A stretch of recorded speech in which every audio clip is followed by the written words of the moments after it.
Welcome to the Grow My Salon Business podcast, where we focus on the business side of hairdressing. I'm your host, Anthony Whitaker, and I'll be talking to thought leaders in the hairdressing industry, discussing insightful, provocative, and inspiring ideas that matter. So get ready to learn, get ready to be challenged, get ready to be inspired, and most importantly, get ready to grow your salon business.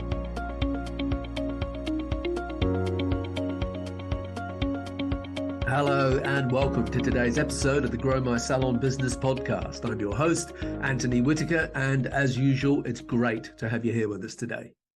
A hairdressing career can take you to many places and enable you to meet many people from all walks of life. Most of us are probably drawn into this industry because of the fashion and creative aspects that a hairdressing career presents. But there are some who use their skill with scissor and comb to give back to society in another way. And my guest today is one such person. Stewart Roberts is founder of Haircuts for Homeless, a registered charity in the UK and Ireland that's grown into an army of over 600 volunteers working through 80 different outlets where to date they've given over 50,000 haircuts to the homeless. As Stewart says, it's not a job, it's a calling. Now, during the recording of this episode, I unfortunately forgot to ask Stewart about being awarded an MBE from Princess Anne, which for our non-Commonwealth listeners, an MBE means a member of the British Empire, which is a pretty big deal and was in recognition of his work with the homeless. And personally, I can't think of anyone more deserving. Now, like every guest I have on the podcast, Stewart donated his time, and if you would like to find out more about what he does and how you can help support him, then visit haircutsforhomeless.com, and that's 4 as in the numeral, so haircutsforhomeless.com, and I'll put those links in today's show notes. So without further ado, welcome to the show, Stewart Roberts. Thanks for having me, Anthony. Pleasure to be here with you.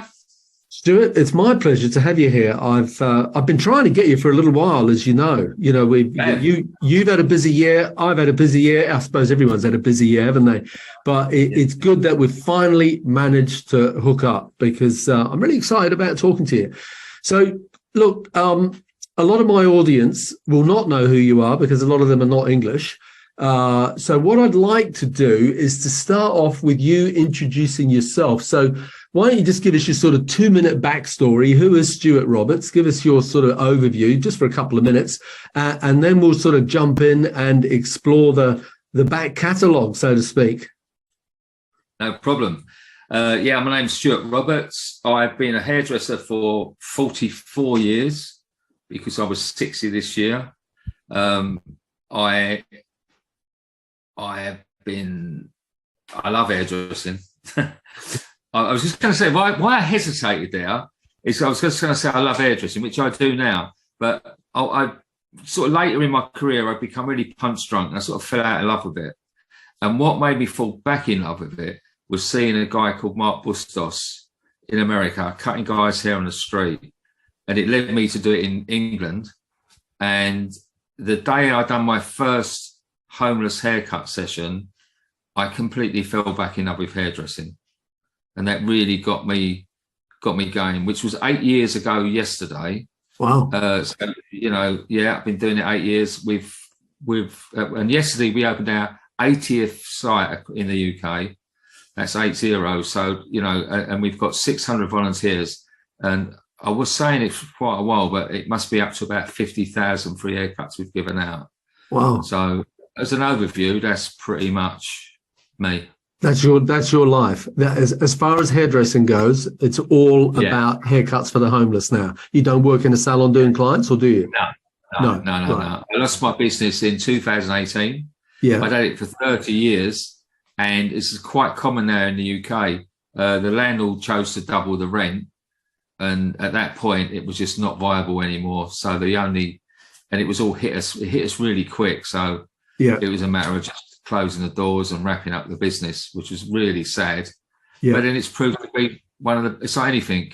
It was 5 years of hanging on and too long, really. It was already, on its last legs, I think, really. And that was the final nail in the coffin. and I'm very nearly had a breakdown when I lost, because a long chunk of your life to lose in such an abrupt fashion.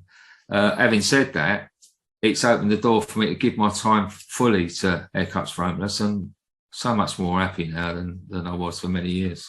Good. Okay. All right. So we're going to dig into that whole haircuts for the homeless thing. It's funny that you just said what you said about how you lost the salon. I'm looking for it at the moment. I saw a quote about an hour ago, and I sort of collect quotes. And I saw this quote, and it was from the Dalai Lama. And now that I'm trying to find it, I can't find it. But basically, it said something like, sometimes not getting what you want is a blessing in disguise. I'm paraphrasing. It's not the exact words, but it's that thing of like, you lost your salon after all these years, landlord doubled the rent, your whole world collapses. But actually, that was, you wouldn't have it any other way. You wouldn't if you could wind the clock back, you wouldn't change that. It was a blessing in disguise, not just for you, but for a lot of other people as a result. But before we dig into the haircuts for the homeless thing, let's just talk a little bit about your own backstory. And I know you're quite open about talking about all that. So what drew you in that direction in the first place? Well, this year I was 16 years sober, so I'm in recovery, drinking drugs, and I found out early on in recovery that part of it is to hang on to it. You have to help other people. It's mainly about alcoholics and drug dependents. We're selfish creatures. It's all about us, self-centered, self-absorbed. So the only way really to break away from that is to think of other people, and working with another. You know, I go to AA. There's lots of other stuff, but there's people. It's like you want to help yourself, help another alcoholic. Well, it had already been doing that for about 8 years, and then I saw Mark doing these wonderful street makeovers, and I was already volunteering in the Salvation Army. I was just going over there and doing a bit of buddying up with guys, just saying about my experience and, trying to help them with that drink and drug thing. And then I thought, oh, well, next week I'll come in and I'll do an hour early and I'll do some haircuts. And that's, all it was meant to be. But that was the one that really got me. And you were already sober by that time? Yeah, I was about 8 years sober by then. Right. Okay. It was 8 and 8. 16, 16, that will do that. I was about 8 years sober, it was. I mean, that's the thing. People say, what gave you the idea? It's like anything; it just evolved. Yeah. And then it was only supposed to ever be me on a Monday doing a few haircuts. Yeah. It was then, it was a new thing in the UK. I don't think anyone was doing it at the time. Yeah. There are a lot of people doing it, but I don't think they really go back 8 years. And it was the fact that other people wanted to help, because hairdressers are very giving people. Yeah. And I did the old social media bit as well, which not everyone agrees with, but it's what's created our charity. It's created that sort of people wanting to get on board. Yeah. It's a visual thing, and it's like, oh, I love what you're doing. Let me come and help. And then other centres will start to say, like, can you come to us? But there's always a tipping point in life, even like in a business. If you're setting up a business, there's that tipping point where you'll push, and it just tips past that, and it's gradually people ask you, come, Yeah. And originally, I remember years of contacting homeless centres. I thought, all right, we'll now go. We've gone to Chelmsford, we've gone to Southend, we're going to go to Brighton because I know there's a big problem now. And it's that knocking on doors and saying to someone who runs a homeless centre, I want to come and cut hair for your guests. And it's like, well, what do you want to do that for? And it was that no one was buying it. Yeah. And it's great, because it hadn't been seen so much, So, but eventually it's a tipping point, which came when we were on the National Lottery TV advert. So once we was on, and it was mainstream, it was like on Saturday nights, and after in celebrity, get me out of all of that stuff. We was prime advertising, and that really took it off then. Okay, so just going back to you, I'm just curious about your personal journey, because obviously there's a strong connection between your personal journey and these people that you helped. What was the trigger that you've talked about tipping point a couple of times? What was the tipping point for you to go, I need to get sober here, I need to get my act together? I had lots, but I kept ignoring them. They call it hitting the rock bottom, didn't they? Right. Okay. My bottom hit the rock bottom, and it just skidded along the bottom, because every time, what we do, we justify. So, I'd wake up. What happens is, I don't know, anyone out there who's like one of my lot will understand the waking up and the feeling of absolute sickness in the pit of your stomach, the disorientation of like, oh my God, what have I done? Like normally, like you're woken up and you're not at home. So all of these things, and you get to the point where I've got to change. I must change, but then you don't take any action. Yeah. So within a couple of days, it's like, oh, it wasn't that bad. It wasn't my fault. They should have done this. They should have done that. And you carry on again. And that can go. That probably went on for years. I knew I had a problem way back young. Yeah. And it took me till I was 44 to hit that bottom enough times. And what it was, I won't spend too long in it, but my daughter, my family were all in the musical theatre. We got 4 kids. They was all, and it was a Sunday, and they're going to do this matinee of this show that they were doing, and then we were going to a family dinner after. So I just wanted to get out. I wasn't present. I wasn't like. I didn't want to wait for him to come out from backstage, and I said, "Well, we're all going from. We'll meet you there." So selfish that your kids want to come out and see you there. Yeah. Horribly selfish. I've gone there. I've already had a few drinks by the time they arrive. Yeah. I found a bit of leftover cocaine in my pocket that I'd done. Because I'd had that, I didn't really want to eat. My wife's looking at me, going, "You're not eating." She knows what's going on. I'm just being boorish and obnoxious. Then I want everyone to come home. Then we'll have a party at our house Sunday evening. Everyone's got to go work on a Monday, because I'm an hairdresser and I've got Monday off. I just want everyone to carry on, Then I'll go home and get everything ready. So she's come home with the kids. No one's with her. I'm saying, "Where is everyone? You miserable so-and-so. You've told them not to come round." I'm going to go. We've got this big cabin in the bottom of the garden. I'm in it now, but we've got this cabin, and I've got this party for one. So I'm having a wonderful party on a Sunday night. Yeah. I know how to live. I really know how to live. So I'm drinking on my own, watching rubbish and phoning people, all that stuff. And in the morning, I wake up in the cabin and I think, like, I'm in trouble. I open the windows. I see down the garden, there's the kids getting ready for school. I walk down the garden and I'm waiting for the, barrage of stuff. And I open the door and there's just met with nothing. I ground them down to the point of apathy. It was that. Oh. And she took the kids to school. She's not talking to me. And I went in the cupboard to get a drink to liven myself up. And my daughter, who was about 7, had written me a note. "Daddy, please don't drink anymore." Wow. And that was the one that hit me. Yeah. That's the one that hit me enough. That's the one that made me look for the number. That's the one that made me get to ring the number. Someone spoke to me. I got taken to a meeting. And it went on from there, but it was continual action.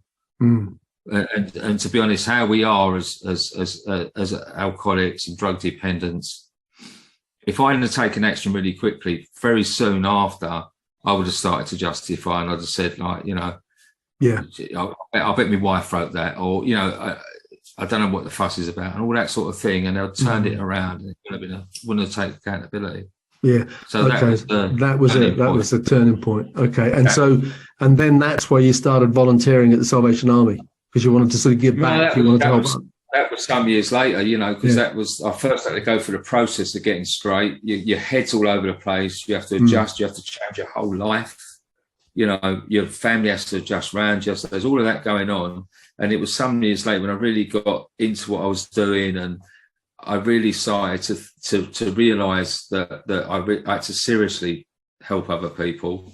That I just go and talk to other guys about what it's like, you know, and that there's a possibility of change.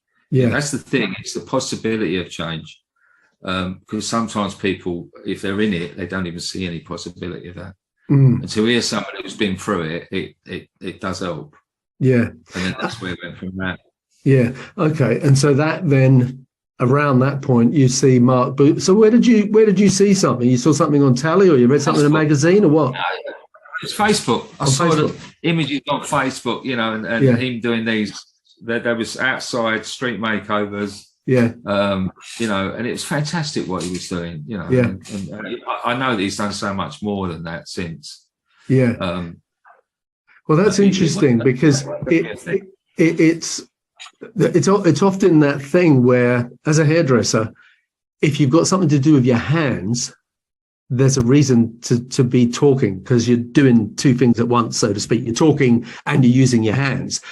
If you go along to the Salvation Army and you're talking to someone who's homeless or whatever, someone who, you know, is obviously, you know, gone over the edge in terms of society, so to speak. They've got drink problem, drug problem, you know, social problems in whatever way. Just talking to them is one thing.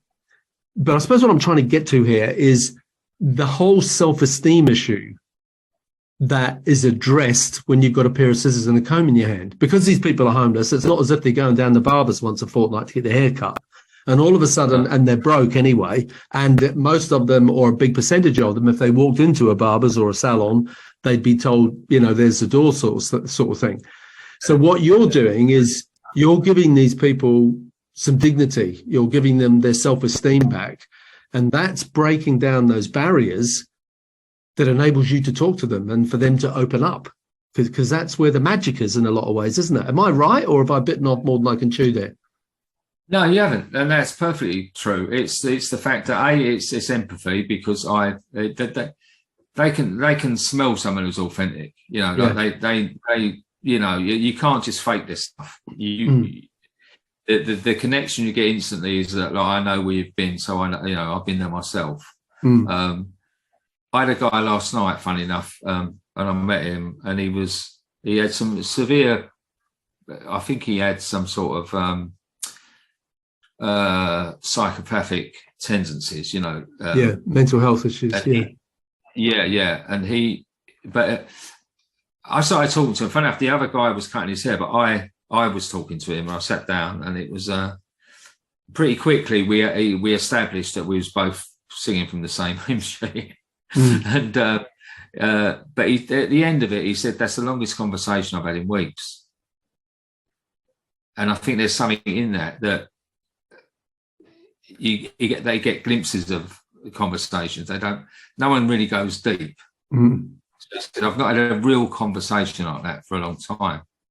And the other thing about it is that we actually lay hands on people. Yeah. So we touch, you know, we've got one of those wonderful industries that we actually, it's so special because we touch someone. You know, there's very few people, apart from your dentist and your chiropodist, there's not many people that actually do that, because it's all sort of a communication, you know, like an audio communication, you know, verbal, I should say. Yeah, so, I mean, you know, when you know, like when you lay hands on someone, it's that it breaks a certain barrier. Yeah. And you're talking to people, you're talking about people who've not been touched for weeks, not been spoken to. They say they feel invisible. They say they feel unheard. And then, you know, what we do, and sometimes they've not showered for weeks. Yeah. I mean, it's hard to imagine. What's really hard sometimes is that the simple thing of the lovely thing of having a shower. Yeah. What happens is you come back and you think the next day or that evening or whenever it is, I really enjoy my shower. because I can imagine what it must be like not to have one. Yeah. You know. Yeah. But from a hairdresser's point of view, I mean, you know what you're doing. You're going into a hostel or whatever that, you know, place is, and you know you're cutting hair of homeless people. You know that in a lot of cases they haven't had a shower for weeks. I suppose I'm getting to the hygiene issue of it. How do you see through that? How do you see past that? How do you just get on with that? It's like anything. People need to be prepared for it. Yeah. So a new time volunteer, we have to really go through and establish, you know, that if they ask the right questions, you know, they say, oh, if they look, how do we wash their hair? And sometimes they're taken aback and we say, well, we can't. You know, if it's a resident, some people are in resident accommodation and they can shower. Yeah. But if it's a drop-in centre with street homeless people, they very rarely have washed their hair and there's times when it's literally, you cannot do what we like to do as a great haircut. Yeah.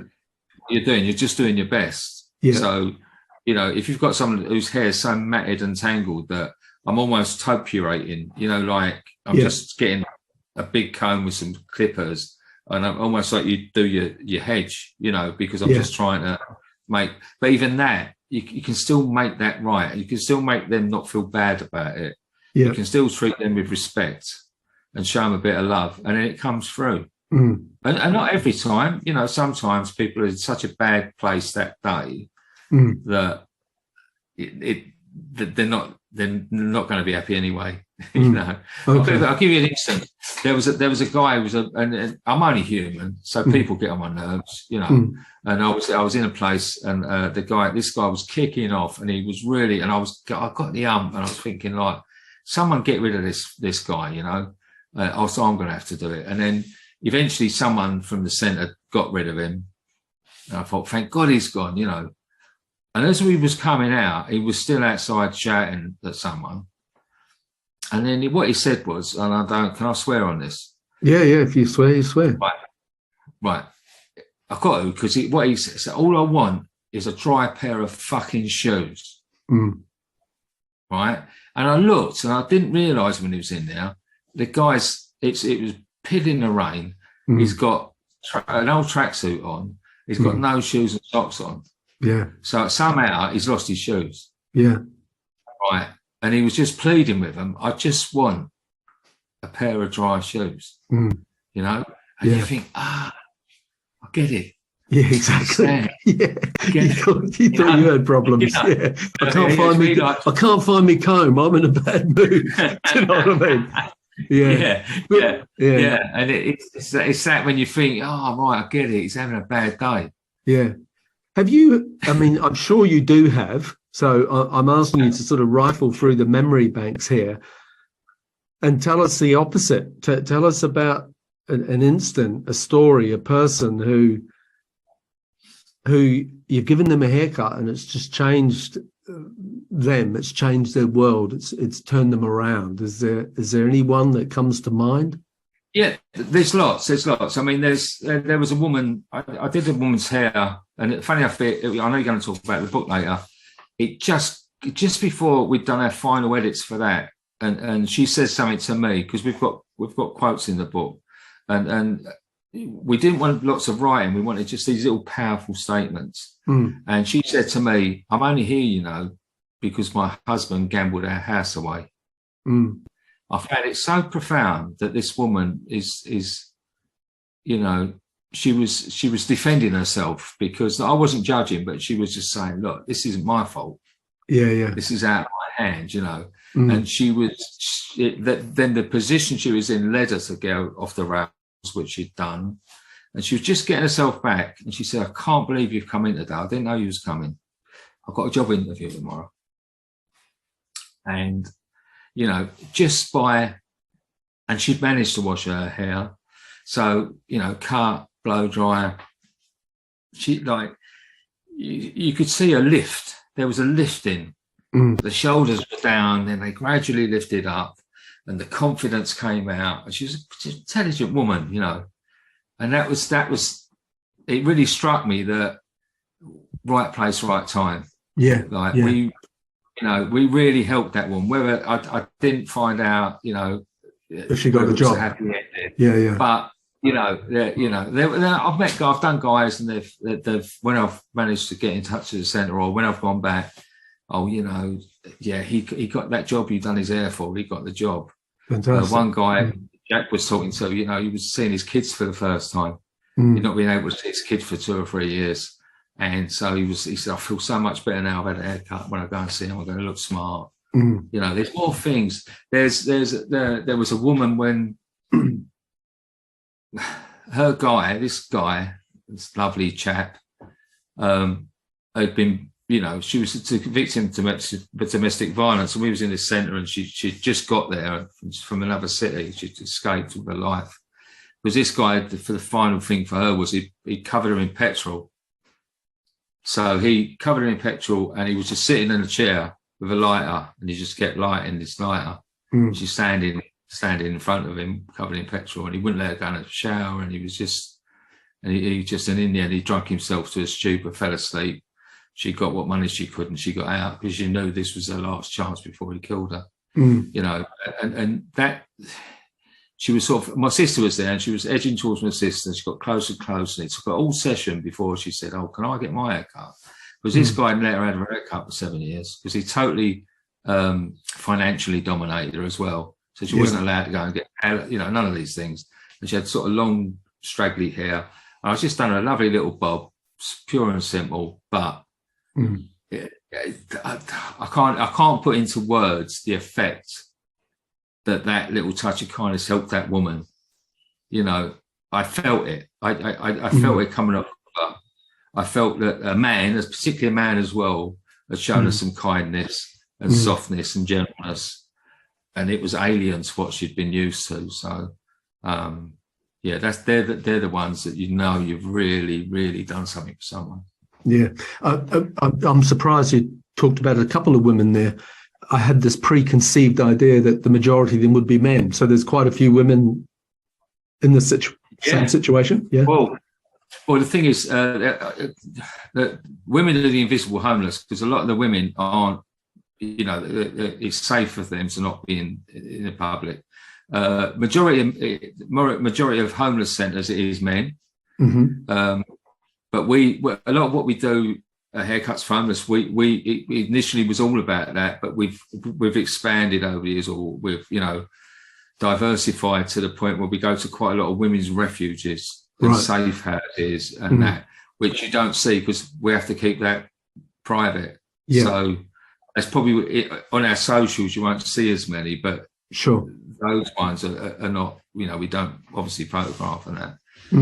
But there's a lot of them out there. Yeah. Okay.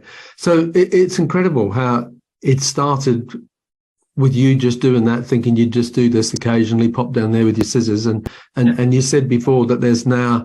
What did you say? You've got 65 different projects all around the country. Last night was number 80. 80. You got 80. So 80 different places where haircuts for the homeless, your charity, is manned by volunteer hairdressers on a regular basis. Yeah, that's incredible. Volunteers. 600 volunteers.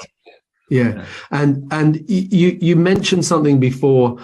Bearing in mind we've got an international audience, they won't all know what it is that you mean. And you dropped in the word something like national lottery. You said something about the national lottery, and that was a turning point. What did you mean by that? What happened? Yeah, sorry, for anyone else, it's I think a lot of countries have got a lottery, or a lotto, or we've got the national lottery run by Camelot. I don't know if they still run it now. Yeah, but I did a talk for their executives, and then they changed PR agents or something, and it was the guys who've done the John Lewis adverts, Christmas stuff. Yeah, and they said you need to stop focusing on the big prizes and start focusing. They do donate £30 million a week to good causes. Okay, yeah. So they said you need to share about that more, And we was the example of one of the people that benefit from some of the funding.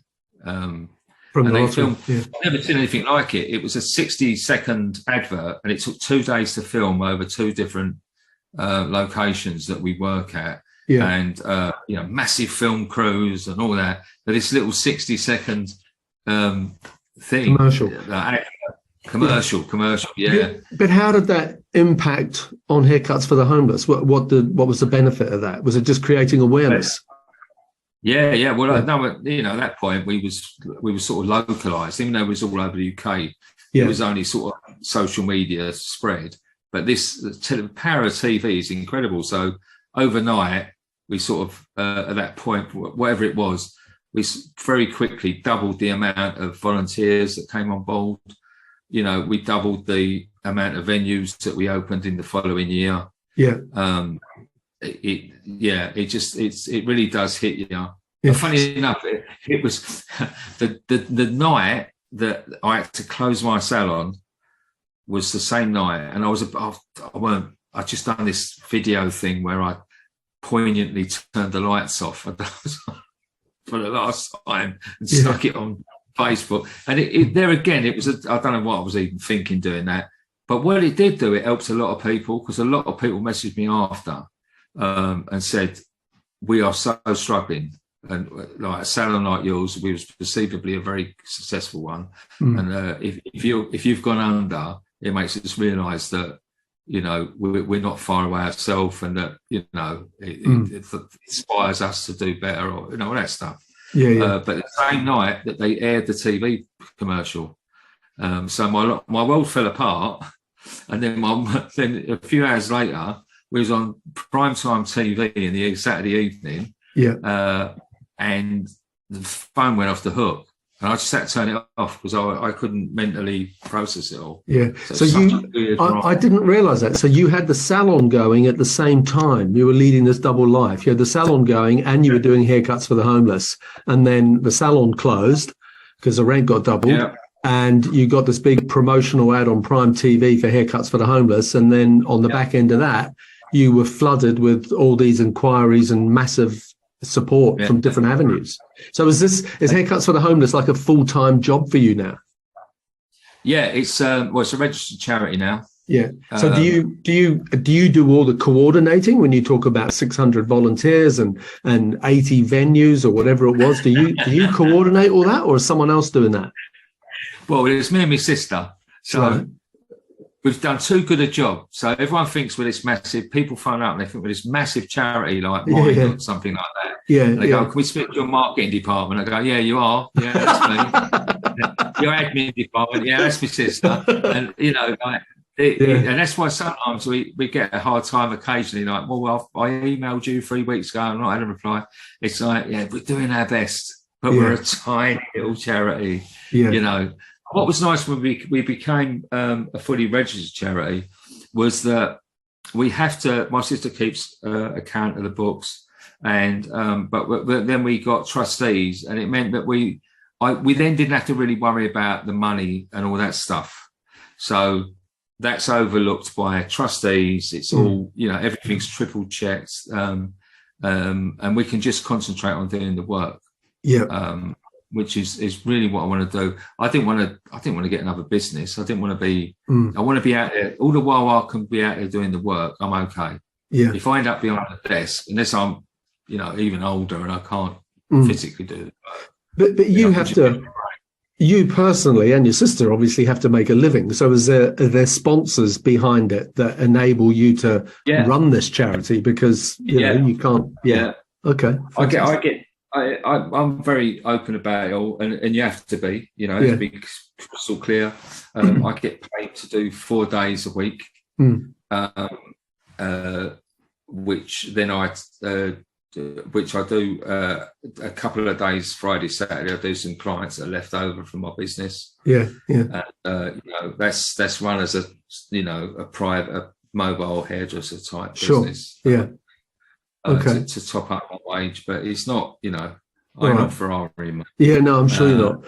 So it does 3 days. So it meant we could give those full days. We do so much. We do a lot more than that. We're often like on a Saturday and a Monday and everywhere else. I'm sure. It's the nature of it, isn't it? It just meant you could stay doing it, And that's why we're very, very cheap charity. You know, like we run across the whole of UK and Ireland, and it's relatively a small amount. But we've got two fantastic sponsors, L'Oreal and Zanotti, who account for 50% of what we need for the year. Yeah. And we've just got a business plan together now where we're sending out to sponsors, so that we've got different levels. So gold, silver, you know, even down to like a small thing of just having your name on our website. And the more you can help us, the more we put your amongst everything. Sure. So we've got someone doing that now. So tell us about the book. You mentioned the book a minute ago, and I've got a copy of it here. It's a fantastic. Just you tell us the story about how this book came about, because it's a beautiful coffee table book of homeless people that you have worked with, and a great photographer and everything. So give us a backstory on that. Well, I had a session stylist with me called Lee Keats. He's a fantastic session stylist. He does a lot of styles and all that. He came and volunteered. Lovely guy. He then introduced me to. He was friends with a guy called Jack Eames, as a photographer. He came along as well around about that same time. I can't remember his first, but Jack came for the first session and he fitted in so well, because we've had some photographers and a little bit of filming, MyTV and BBC and that sort of come to us, but some of them have not got the right attitude. Sometimes they're very invasive. You know, you got like sensitive, you know, like they don't want cameras pushed in their face. And Jack's like a gentle giant. He's about 6'6". He's such a lovely, well-spoken. He reminds me of Dylan off the Magic Roundabout. Sorry, that really is English. But, you know, he's like, yeah, okay, bro, you know, okay, he's right, lovely. He's a lovely gentleman. Yeah. And the first session he came, he just sat and listened. And he didn't take any photographs. He just absorbed. And that's why you need someone like Jack, who's going to not be in your face. And he just takes things from afar. And he's developed it where now, even sometimes for the book, you'll see, he sets up a little backdrop and does prop. And some of the homeless people, they love it. They love to be seen. Some are very private. Yeah, of course. Some are like, you know, and I say, is it cool to take a photograph, or you just rather? No, mate, you can't take no photos of me. I'm wanted all over the place. I can't, you know, I can't. People are after me, you know, and they go, oh, well, fair play. But but some love it, you know, and they love it, and they get in front of the camera, and he lights them up. Yeah. You know, and that's what the book was called. The podcast is called Hear Me, See Me, because that's what I felt about people needed. Yeah. And then someone said you should call the book that. Yeah, well, no one. That's you've just preempted what I was about to say, in that you have a podcast as well. So, and the podcast is called Hear Me, See Me, and I was just going to start talking about it because you have an incredible podcast.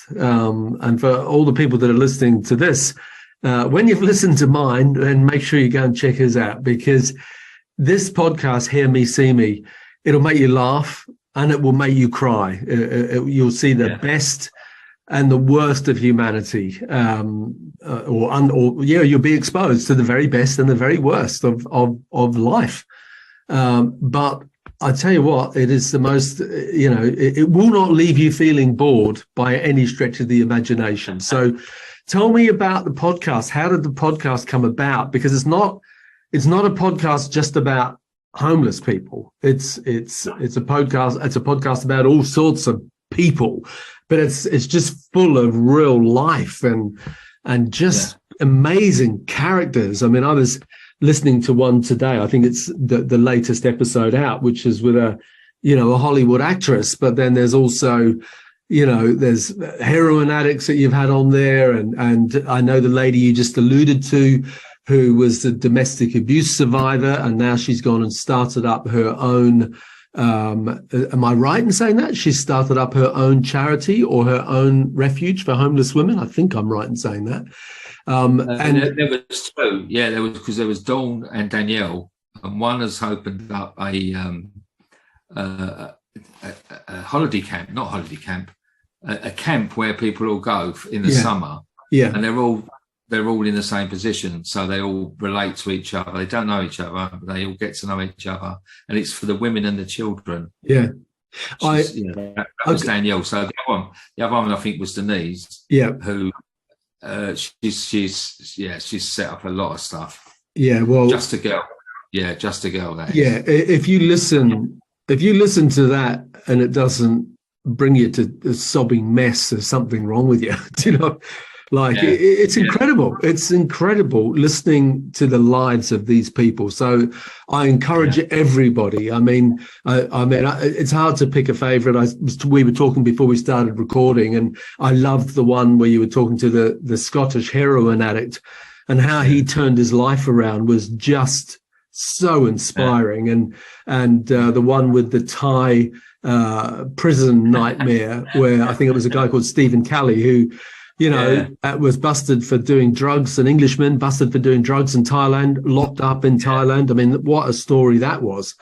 I mean, just so many stories that are just incredible to listen to. So how did that all come about? I mean, I know obviously there's at the beginning you do talk to different people, you know, who are in the homeless charity side of things, but it's peppered with all these other situations as well. So let me not put words into your mouth. Just tell us the story behind how the podcast came about.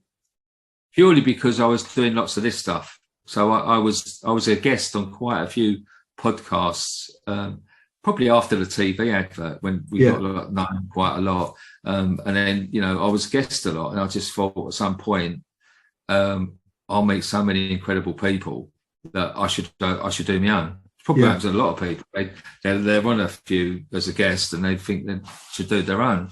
And originally, my first idea was to do it with my guests.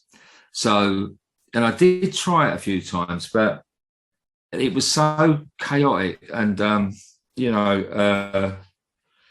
couldn't really. And I was really conscious of it not being exploitative. Mm-hmm. I didn't want to have the homeless people as entertainment, you know. And it was, I was finding it hard not to be, not to use it that way. So I went straight away to then doing the people who work in the homeless centres. Because they've all got stories. So the first one was Sonia, who works at the Whitechapel Mission, and you know, and then brother Kevin, who has inspired me so much for his work with the homeless in Dublin.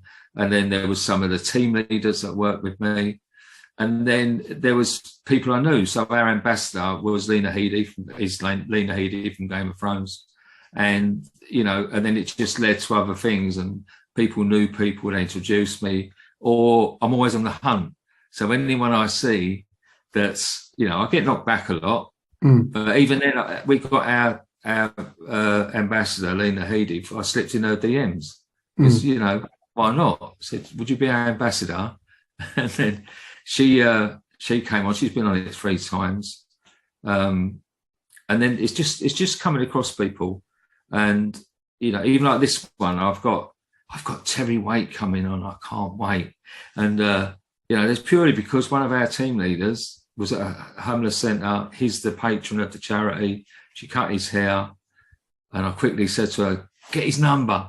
And so for our listeners who don't know who Terry Waite is, he was held hostage by who was he? He was in captivity for a couple of years, wasn't he? Yeah, a good couple of years. I think it was Iran, wasn't it? I'm going to look up and make sure I find out what it is before. You want to do your homework. I'm not really good at doing that normally, but I'm definitely going to do it for this one. Don't want to mention the wrong country or something. Yeah, exactly. He was chained to a radiator, and he was an envoy from.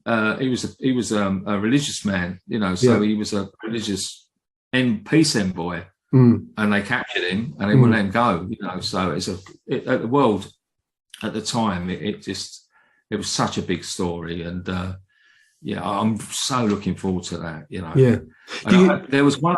Sorry, just quickly. There was one I was so purely. I saw on a podcast in America, and I managed to get through to her, and she agreed. And she's Shanda Sodola, and she was a lady from the Philippines who's a really well educated educated businesswoman, and then the economy got really down, so she just said she was going to go off to America and what she thought was a business trip, and she got taken in as into the sex trafficking, and literally was not one of these naive people. She really thought she was going to work in hotels. Yeah, and and her story, and she ended up being sex trafficked. And in the end, when she finally escaped, she ended up working as an envoy on sex trafficking with the at the White House, And but all that was it was Instagram. I just went, look, I love your story. Will you come on? So if people can do it, you can. Every 9 that say no, one might say yes. Yeah, exactly. Well, you mentioned that you don't want to be invasive. I'm always, some of the ones I mentioned before, like Paul Bogey and Stephen Kelly, it was like you hardly got a word in edgeways. They were really happy to tell their story in all its graphic detail. And that's what sort of made it good, was that you did just sit back and literally push the button and steer them in the right direction, because they were phenomenal. They were absolutely phenomenal. I was just thinking that, especially both of them, you can make a movie out of either of them about their life. It's like you listen to that and you go, oh my God, this would be the best movie going. Stevens needs to be made into a film, I think. Stephen, that needs to be a film. Yeah. Do you have a favorite? I mean, I know you've just celebrated your 100th podcast episode, so congratulations on that. Out of 100, is there one that has stood out to you as being that as my absolute favorite? Brother Kevin. Which Brother one? Kevin. Brother Kevin. Brother Kevin. All day long. Yeah. All day long. Okay. That man has taught me so much, about humility. As I said, we spoke before about him, and he's the personification of humility and generousness. And even like the times I've spoken to him, there was a time. The biggest lesson he ever gave me was, it's hard not to judge. I think as a humankind, we've developed this sort of judgmental side of us, that we all put people in boxes, and we judge people, and I get asked all the time, but what if they're faking it? What if they just want a free haircut? And I spoke to him about that, and he said one time they was giving out food. The Capuchin Day Centre, please everyone look it up. They feed between 600 and 800 people a day in Dublin. They have sessions where they give out nappies and things to young mums and all this stuff. And a woman pulled up in a car, and she came across the road, and she come and got some food, and she was just leaving. And Brother Kevin said to her, look, can I just ask, if you've got a car, why do you need to come in and get food from us? And she said, I'm so sorry, Brother Kevin. It's my last time my husband beat me. He beat me so bad I thought he was going to kill me. So I got the kids, got in the car and left. So all we've got with us is what we've got in the car, and we're living in the car at the moment. He said, get the kids, bring them inside. He said he got them clothes, shoes, and they left with everything they needed. And he said, I've never asked anyone again. He said, if they're hungry, I will feed them. And I took the hairs on my head. That's every time I say that, it gets me, because there's something about the pure generosity of giving and not judging. And of course, there'll be people who take advantage, but you don't do it for the 20% that take advantage. You do it for the 80% who really need it. Yeah. That's why he's my favourite. Yeah. Okay. All right. Well, I'll put the links to the podcast, etc., in my show notes, and I will make sure that I listen to the one with Brother Kevin tomorrow while I'm walking the dog. So that'll be exciting. We're going to have to start sort of wrapping up shortly, but I know that, again, you've spoken about this on your podcast, and that was prostate cancer. So how are you now? Can you talk a little bit about that? Because I'm pretty good, because my hospital completely messed up my initial results and stuff. And I insisted on moving hospital. I said, look, I want to be transferred to another hospital. And you have to push. As we've said before, I said on my podcast about it, you've got to push for what you think you deserve. You know, we all deserve equal treatment, and not all hospitals are the same. And I just, I did a few things that weren't right. I wasn't treated right. And I went to to a hospital in London, and it's all NHS still. And they immediately said, we've got to redo your MRIs because they're not clear. So they judged all my treatment on this unclear MRIs instead of doing them again. Mm-hmm. And it turns out that my cancer, I've still got prostate cancer. It's not quite as big as they thought originally, when they took a proper one. Yeah. So now I'm on a monitoring of PSA tests every 3 months, and I haven't got to really worry about another MRI till next year. So it was good news, but what's really wrong about that is wherever you go in the country, the treatment should be the same. It shouldn't matter on where you live as to how you get treated. Mm-hmm. And the NHS do a wonderful job, and the nurses do a wonderful job, but it's falling short in certain places, and that means that they need to tighten it up with whatever they need. This country's got, it's got money. There's money in the country. It just needs to be used properly, and also the point where we've got to get men have got to be checked. And even that, you have to almost fight to get a PSA test. Yeah. You even get advised to lie about symptoms. So that people say, look, go to your doctor, and if they say what symptoms, you could say it's worse than it is, so you get a PSA test. Right. Which is totally wrong. Yeah. And boys out there, it isn't a finger up the backside.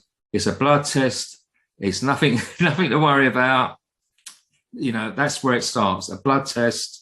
And then, and insist. If you're over the age of 50, every 2 years, get a PSA test. It's important, because if you catch it early, it's not a problem. Exactly. And people say, you don't die of prostate cancer. Tell that to Bill Turnbull's family, well-known man, lovely man. In the UK, And he just died of prostate cancer. So where are all these people that are dying of prostate cancer proves the fact that it's a serious thing. Yeah, that's my soapbox. I'll step back off my soapbox now. Yeah, no, that's good. We need to start wrapping up. But I just wanted to ask you a couple of, short, sharp questions here. What would you say was your biggest strength?